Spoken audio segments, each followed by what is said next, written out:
Hey guys, tonight we're diving into a tale from a time when justice was as unpredictable as a cat deciding whether or not it likes you today. Picture this.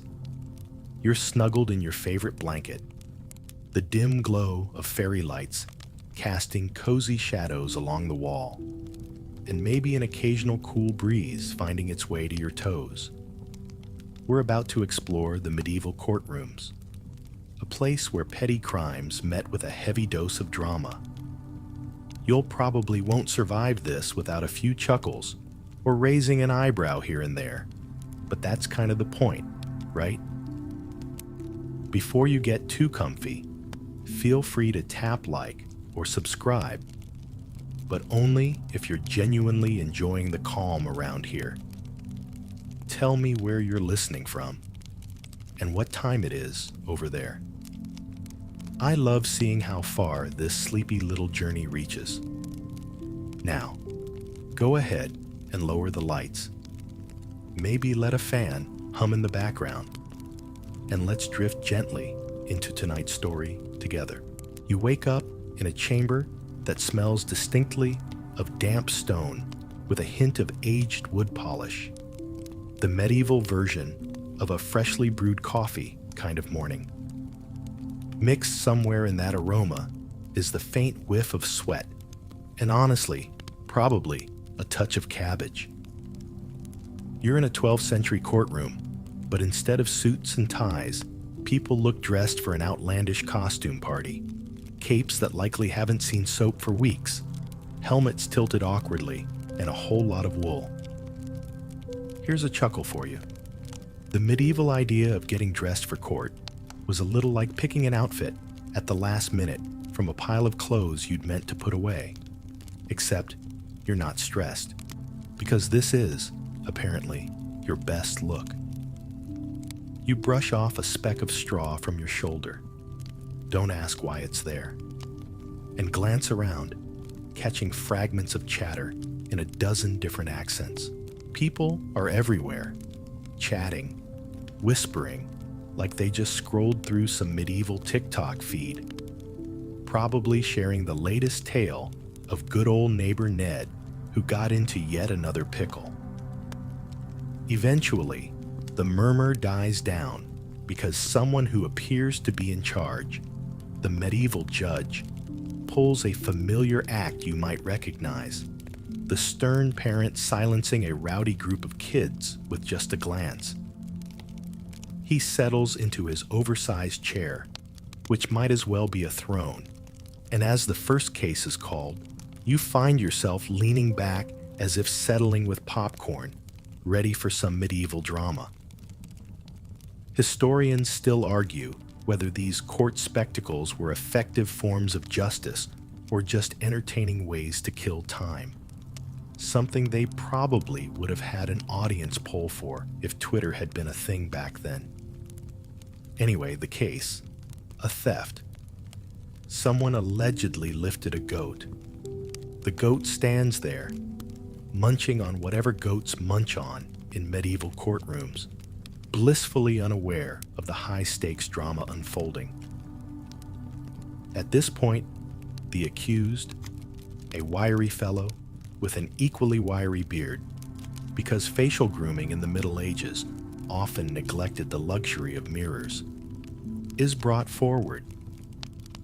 His expression is one of bewilderment, as though joining a Zoom meeting he wasn't quite prepared for.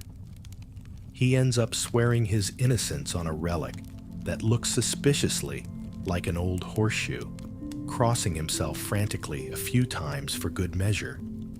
You might think the trial would involve evidence, witnesses, or even logic, but oh, medieval justice had a flair for the theatrical.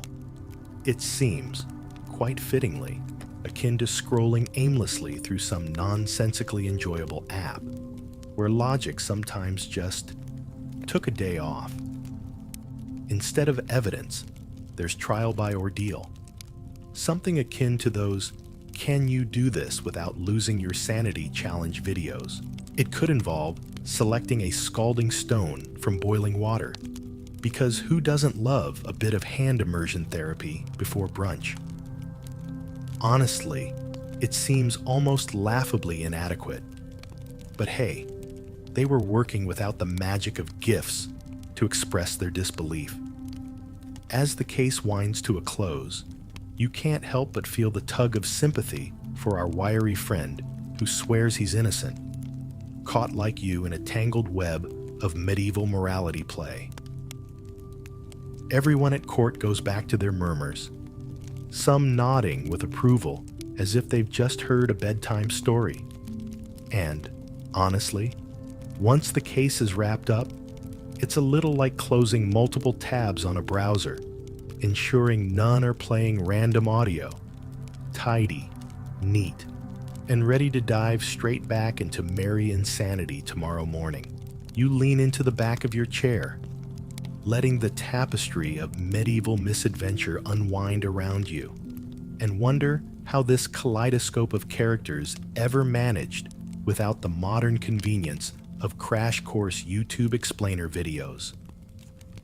Maybe they would have enjoyed them even more than we do. And as that thought lingers, you begin to sense why people came to watch these trials.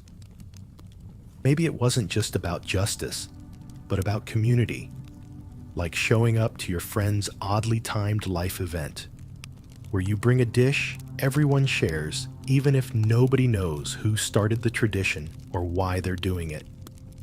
Only, back then, you might end your day feeling rather grateful for the simplicity of fuzzy socks and long chats about human peculiarities. As you stroll out of the bustling courthouse, your imagination conjuring the overly stylized bustle of it, of course, you step into the medieval streets, where everything feels more, how should I put it, textured. There's a kind of damp authenticity to it, like the air just lacks bandwidth or something. You navigate the cobblestones carefully, because let's face it, medieval footwear wasn't exactly known for its support. Unlike your trusty sneakers that have long offered you nothing but love. The sun is setting, casting cozy amber hues that make the city almost look like something out of a fairy tale, albeit a grimy one, if we're being honest. Your gaze falls upon the market, alive with shouts and chatter.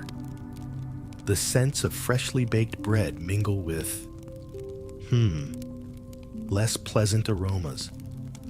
Let's just say medieval hygiene wasn't quite on par with your evening shower routine.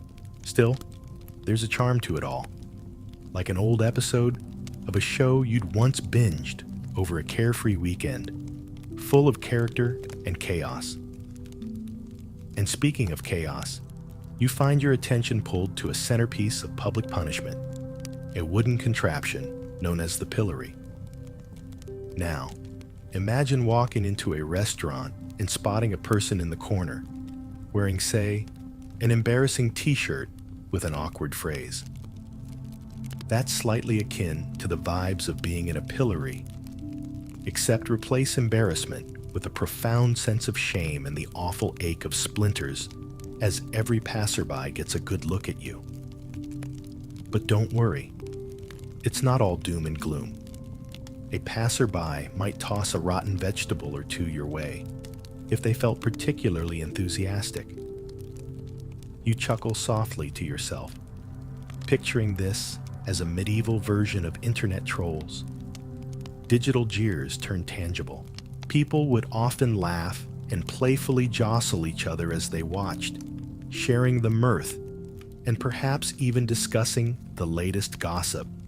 Imagine setting 5 alarms and still not making it to court on time one day, and suddenly you're the star of the market's awkward spotlight the next. Historians are still on the fence whether these public shaming sessions truly deterred crime, but they sure were a community favorite pastime. And here's a quirky little fact. Some folks would actually pay to have their loved ones freed from a session in the pillory, turning it into an unexpected form of community service fundraiser. You gotta admit, Medieval people were nothing if not resourceful. As you contemplate this peculiar intersection of justice and entertainment, the pillory almost starts to feel like the world's first reality TV.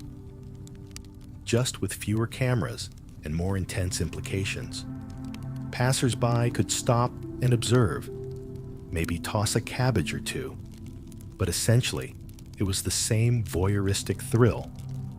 You catch a glimpse of another individual shuffling into view, escorted towards a setup that's just as unusual. This one's led towards what looks like a large seesaw by the blacksmith's residence. Enter the ducking stool. It's as silly as it sounds until you remember it involved being dunked repeatedly into water. The alleged crime here? Gossip, apparently. So next time you're tempted to talk about your weird neighbor who dances in mismatched socks, be thankful you're safe from such splashy repercussions. Though honestly, wouldn't TikTok love that content? On the flip side, there's something mildly poetic about water being the element of choice for quelling spicy tongues.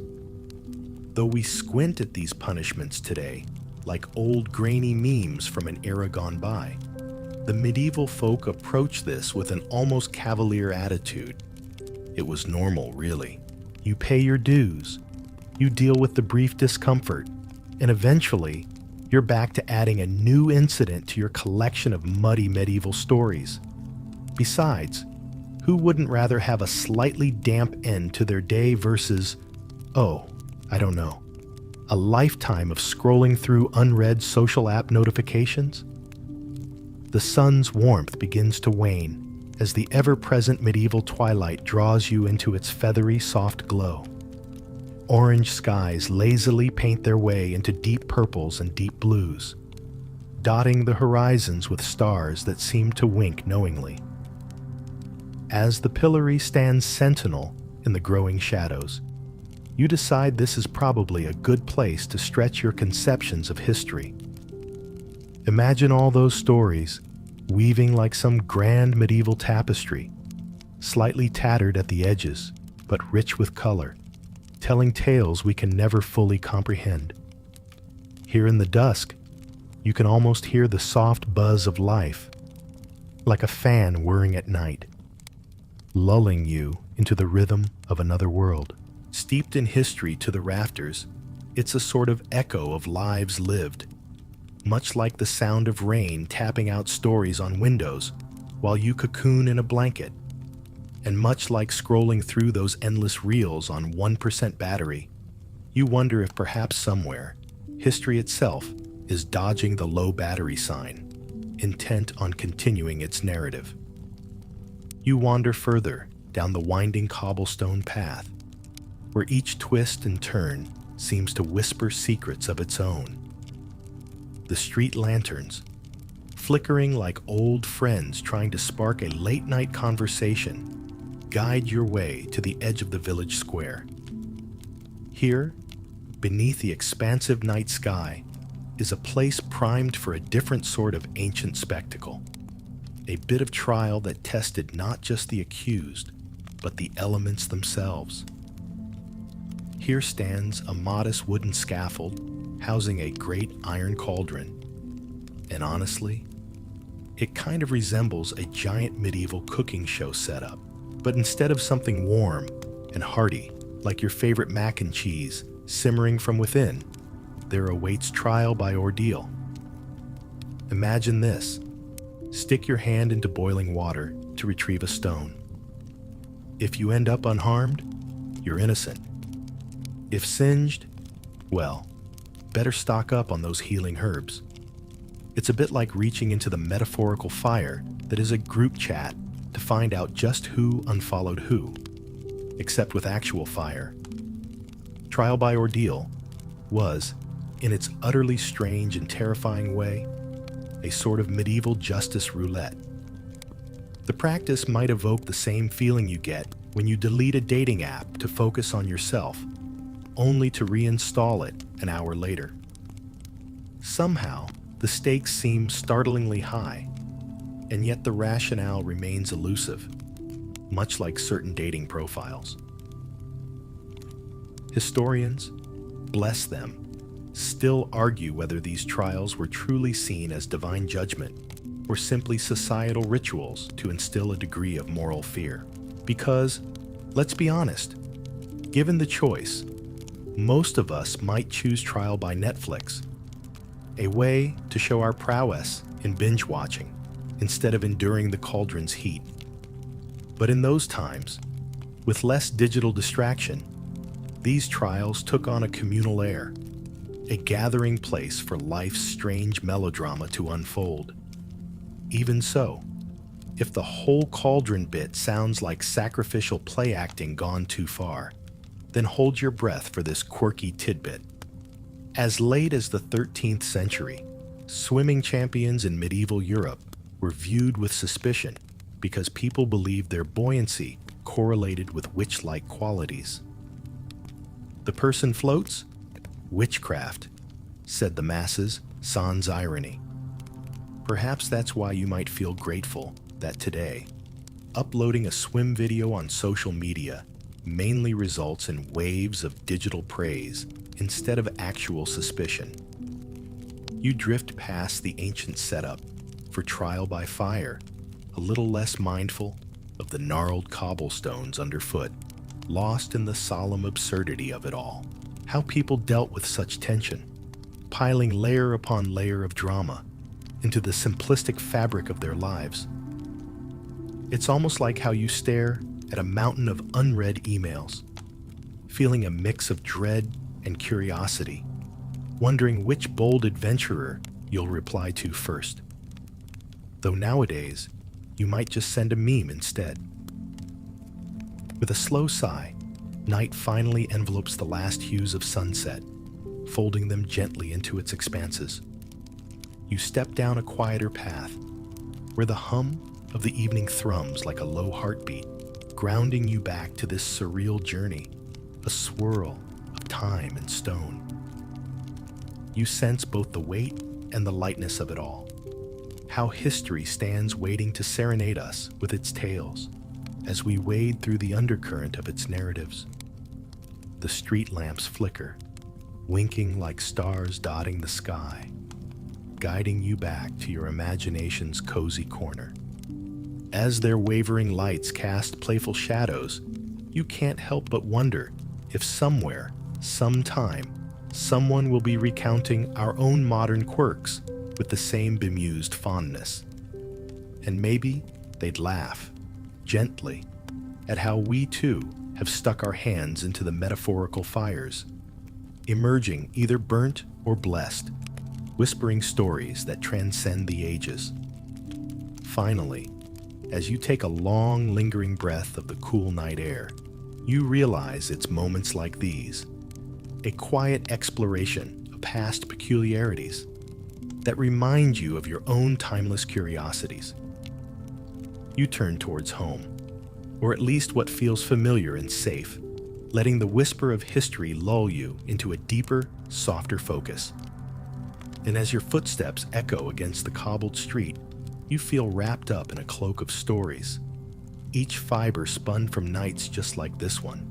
As you amble past the final remnants of twilight, the cozy hum of the medieval village winding down, you find yourself drawn toward the core of its more whimsical folklore. Your path curls around to a quieter corner where a rather curious apparatus stands, a tilted contraption known whimsically as the ducking stool. Imagine a terribly constructed seesaw, but instead of bouncing joyfully with a friend, you're getting dunked into a chilly pond, probably thinking, I swear I was just sharing the local medieval equivalent of a TikTok dance trend. Here's the strange thing. The ducking stool wasn't just reserved for witches, despite what popular tales often tell us. Anyone suspected of being a busybody or having a particularly loose tongue around town could find themselves taking an unplanned, involuntary plunge. The ridiculousness of it all might spark a smile, Imagining someone exclaiming, "What's next?" A forced plunge each time we overshare on our story reels. Witchcraft trials, though, had a weightier, less frolicsome connotation. Dunked into the water, sink, and you're considered innocent, though probably waterlogged beyond compare. But float, and guilty you were. It's unclear how they dealt with fully rebelling water aversion types. Historians still argue over whether this practice was taken seriously by all, or became yet another theatrical community pastime. Was it spiritual purging, or more of an ancient improv act where drowning was the ultimate